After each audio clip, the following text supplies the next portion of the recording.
Berita terkini, hari ini Benjamin Netanyahu telah mengarahkan tentera Israel untuk mengambil alih 70% Gaza. Sekali lagi Israel telah melanggar terma gencatan senjata antara Israel dan Hamas. Baikkan Gaza yang akan tinggal 30% saja yang memuatkan lebih kurang 2 juta rakyat.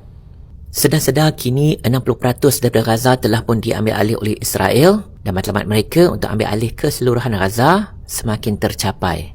Dalam waktu yang sama, kini 15% Lebanon telah diambil alih oleh Israel. Tak mustahil nasib Lebanon juga akan menjadi seperti Palestin.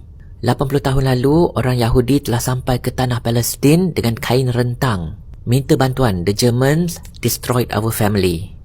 Don't destroy our hope. Dan hari ini, mereka telah musnahkan harapan Palestin. Follow saya untuk berita terkini Timur Tengah dan kongsikan. Boleh tak macam tu?